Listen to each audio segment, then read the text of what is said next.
Hi my friends, welcome to the channel English Professionally, and this video course isn't for beginners, so it's called Upper Intermediate and Advanced English Grammar for Speaking. So first of all, it's for advanced students, yeah? I think that's great, and you know that I believe that if you want to have an advanced level in English, you need to know advanced grammar structures. This video contains them and you can start using them in your speech. It will improve your speaking enormously or greatly or significantly. Okay, really, let's have a look at these structures, which you should know if you're really serious about having this level, advanced level. So I think that you know actually a lot about modal verbs, yeah? But actually this subject is a little bit more difficult, so it's modal verbs passive. So what is it? For example, yeah? It can be discussed tomorrow. It can be discussed tomorrow. So how do we form it? So can be plus the third form. Can be plus the third form, or can be plus done. So it can be actually a different form. You see, it can be discussed tomorrow. So it means that someone can discuss it tomorrow. Someone can discuss it tomorrow, okay? One more example. These mistakes should be corrected. These mistakes should be corrected. So it means that someone should correct these mistakes.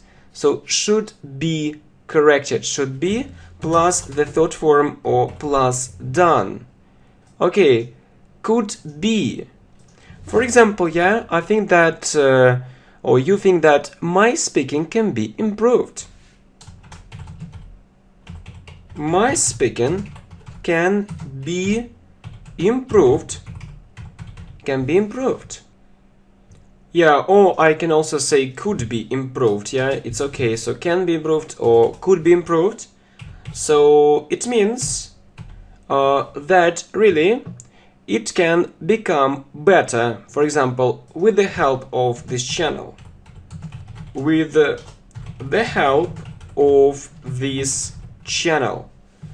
Okay, so you see, let's revise it. So modal verbs passive can be plus done or plus the third form. It can be discussed tomorrow. Should be plus done. These mistakes should be corrected.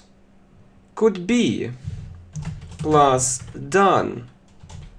My speaking could be improved with the help of this channel.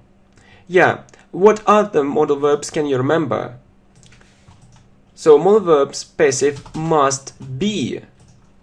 So these things must be considered. So these things must be considered. It means that someone must consider these things. Okay, so this flat has to be repaired. This flat has to be repaired.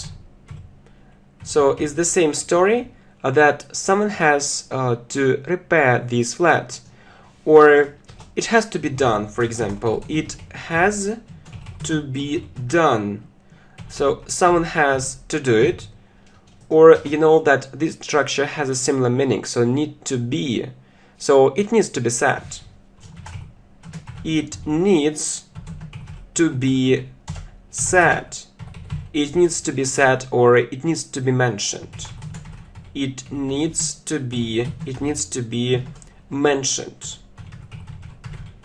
Okay, so you see modal verbs passive must be. These things must be considered. Have to be. This flat has to be repaired. It has to be done. Need to be. It needs to be said. It needs to be mentioned. And so maybe and might be. Okay, so it might be changed, or it may be changed. It may be changed. It means that maybe someone will change it, or someone may change it. Might be. Okay, so it might be forbidden. It might be forbidden. So you know that you can use may or might. So it might be forbidden means that maybe it will be forbidden, or it might actually, someone might actually forbid it, yeah, for some reason. Maybe. So it may be changed. Might be. So it might be forbidden. Okay, so you know it's very important thing, yeah, really. And I think that actually it has to be mentioned. These things have to be mentioned. Yeah, so these things have to be mentioned. So it's the same situation. So these things means they, and we say have. So these things have to be mentioned or learned. Yeah. Okay, very good, my friends. So modal verbs passive, you know, but there is one more difficult thing, yeah. So modal verbs in the past passive. So it's passive, but I mean when it isn't about the present, when it isn't about the future. So when it's about the past. For example, yeah, let's actually say something like that. It should have been considered. Right. If you remember, yeah, if you remember that if you want to say, you know, these modal verbs in the past, I mean should or could, you use should have, could have, yeah. So if it's passive voice, you use should have been, and then you need the third form. Okay, let's write it this way. Should have been done. So it should have been considered. Okay, so good. So for example, so it could have been avoided. It could have been avoided. It could have been avoided. So could have been done. It could have been avoided.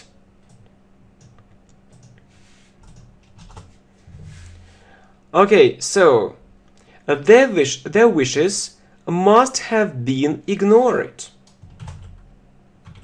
Their wishes must have been ignored. So you see, must have been done. Must have been done. It means that I really think so, yeah, that actually someone ignored their wishes. But we use these structures. I mean, so we were talking about modal verbs in the past, passive, should have been done, it should have been considered, could have been done, it could have been avoided, must have been done. Their wishes must have been ignored. Next, so modal verbs in the past with may and might, passive.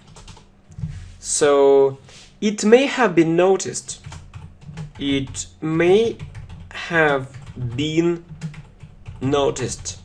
So may have been done. It means that someone may have noticed it, or you know that I think that I mean, you see that you can say it may have been noticed. Maybe it sounds a little bit awkward. Awkward means unusual, strange or weird, yeah, but in fact, yeah, that's it. So sometimes you can come across, these structures, and so I think that if you're an advanced student or if you're going to have this level, you need to know it. So it may have been noticed, or so maybe someone noticed it, or someone may have noticed it, or might.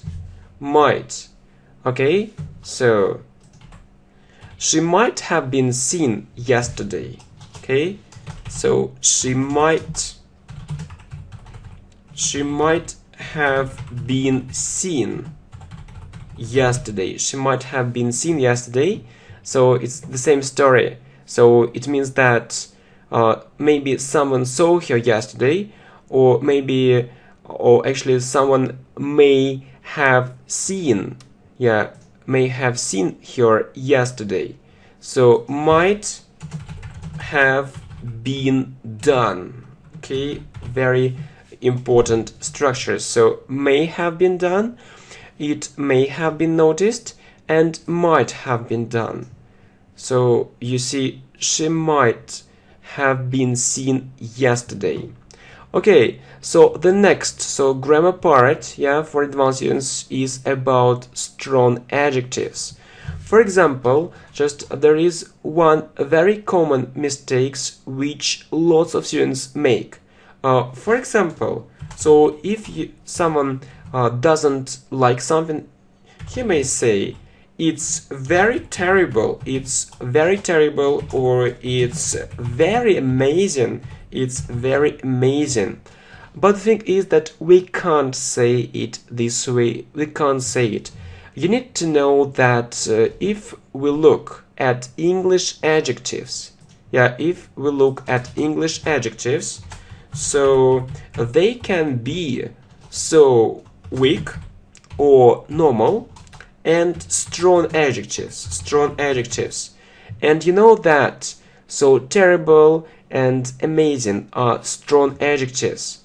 So the thing is that if it's a weak or normal adjective, for example, good, good, you can put very before it, so you can say very good, so very bad, or for example very tight. But there are strong adjectives, for example, terrible, it's a strong adjective, and if so, you need to put absolutely before it. So absolutely plus, for example, absolutely terrible, and so on. So you can say it only this way, so it's terrible. If you want to make it sound stronger, you can say it's absolutely terrible, or it's amazing. You can say it's really amazing, it's really terrible, or it's absolutely amazing, Okay, for example, one more example with the word tight. You know that, or I can guess that you have lots of work, and you can say, I'm tight, What else can you say? I'm very tight, it's okay, I'm very tight, or I'm really tight, but you know that tight isn't a strong adjective. So there is a strong adjective, which actually is stronger than tight. And what word, am I talking about, or what word is it? So it's exhausted. So you can say I'm exhausted. So if you say I'm exhausted, it means I'm very tight, and it's a strong adjective again. So if you want actually to strengthen your point, or if you want to emphasize something, or if you want to focus more attention on it, so you can say, so I'm really exhausted. I'm really exhausted. It's okay if you say it.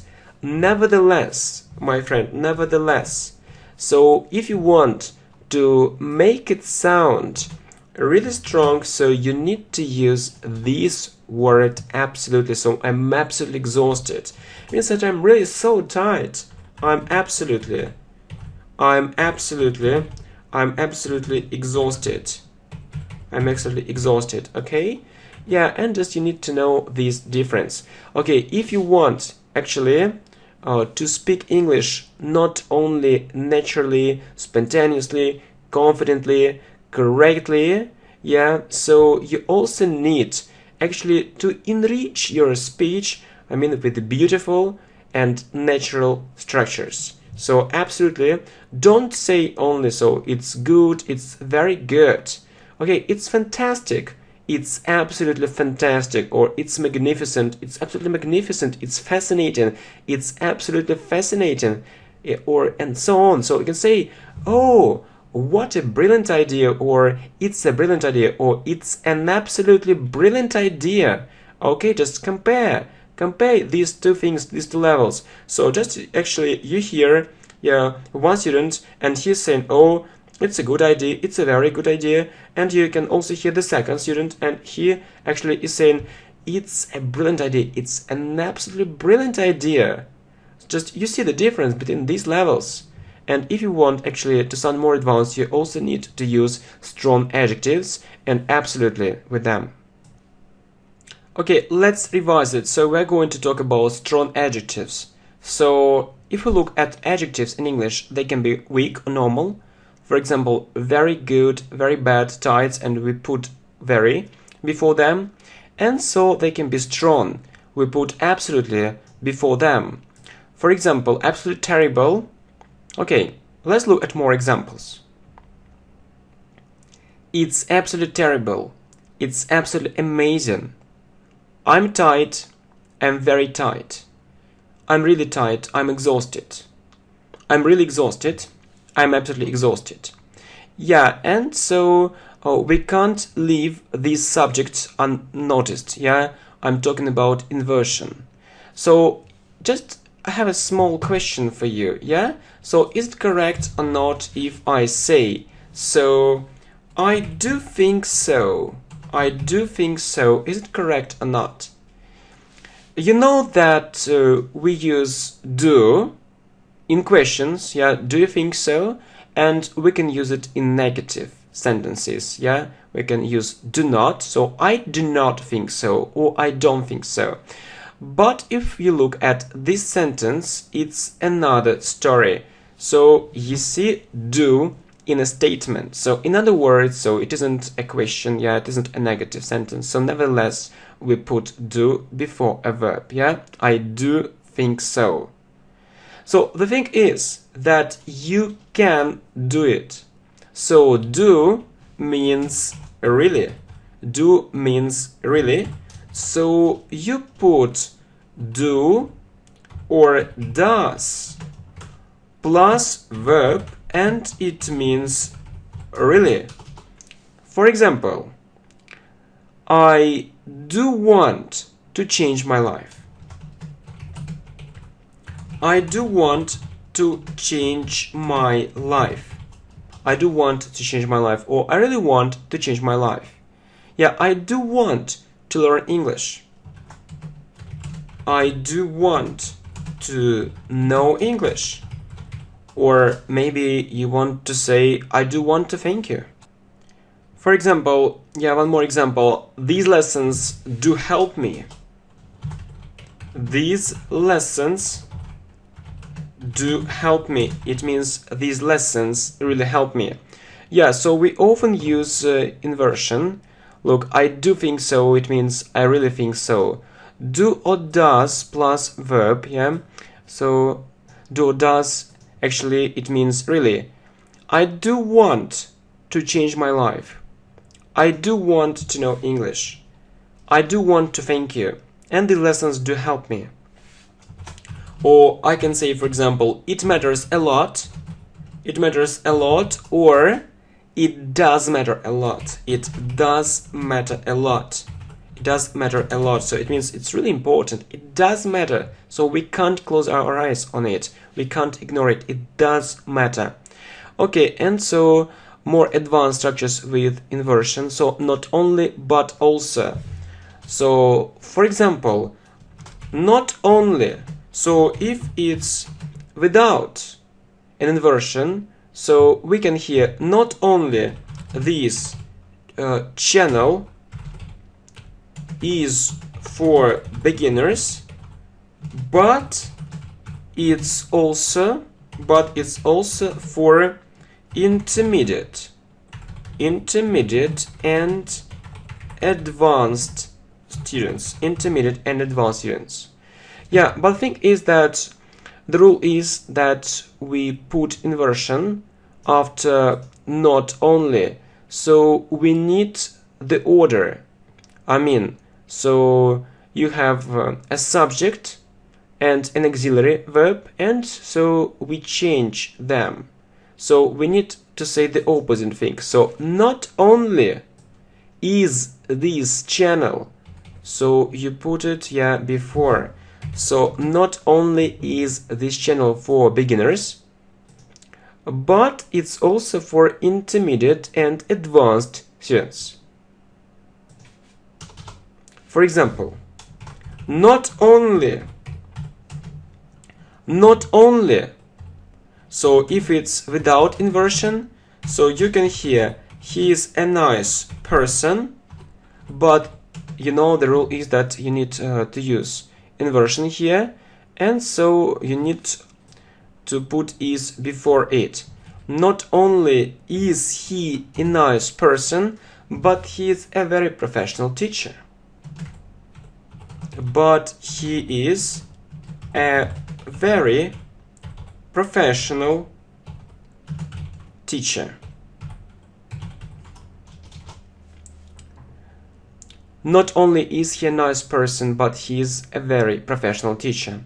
One more example, maybe more difficult. Not only, so let's say it without inversion first, because it's really difficult. Not only it helps me, but it's also useful. But it's also useful for millions of students. Yeah, it's more difficult. So you need to put inversion. So we had the verb to be, and it was easy.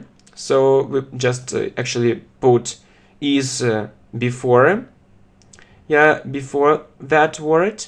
So, and if you look at this example, try to say it by yourself first of all. So not only, so you need to use do or does. So if you have a verb in present simple, so you need to use do or does. So not only does it help me, but it's also useful for millions of students, but it also helps millions of students. Okay, so not only but also.